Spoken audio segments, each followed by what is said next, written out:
कृषी दिनानिमित्त आपण बघितलं तर येवला तालुक्यातील पाणी फाउंडेशन झालं, उमेद झाला आणि कृषी विभागांच्या अंतर्गत संयुक्तरित्या शेतकरी जे कुटुंब आहे ते शेतीची पेरणी करतायत.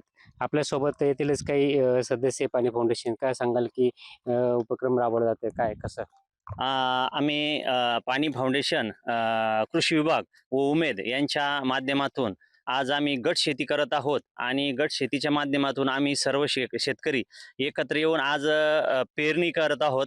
आणि गट शेतीचा हा एकच मुख्य कारण आहे की सगळ्यांनी एकत्र येऊन एकत्रित कीड नियंत्रण केलं पाहिजे, एकत्रित बियाणं लागवड केली पाहिजे, एकत्रित खरेदी केली पाहिजे. त्यामुळे खर्च वाचतो आणि उत्पन्नामध्ये वाढ होते. आज रोजी जे मनुष्यबळ कमी पडतंय, शेतीला मजूर मिळत नाही, त्याच्यासाठी हा पाणी फाउंडेशनच्या माध्यमातून हा उत्तम असा उपाय झालेला आहे. गट शेतीच्या माध्यमातून आम्ही सर्व शेतकरी आज एकत्र आलेलो आहोत आणि एकत्र येऊन जवळपास 30 ते 40 लोक आम्ही आज एकत्र येऊन आणि मकाची लागवड करत आहोत.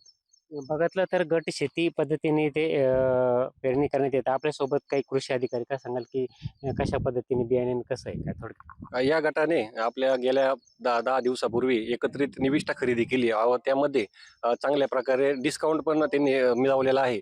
आणि काल त्यांनी रासायनिक खत पण विकत घेऊन जे एकत्रित निविष्ठाचा बी बचत केलेली आहे.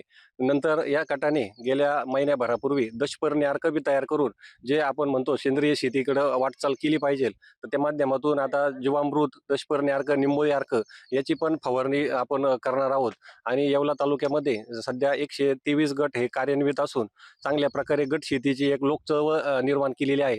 आणि आपल्या यापुढे भविष्यात जर आपल्याला मजुरीचा खर्च जर कमी करायचा असला तर आपल्याला गटाने एकत्र येऊन शेती केली पाहिजे. त्याचं हे उत्तम उदाहरण आहे. एकूणच बघितलं तर येवला तालुक्यात आता गट शेती करताना शेतकरी दिसत आहे. नरेंद्र बाटाव, जय महाराष्ट्र न्यूज, येवला, नाशिक.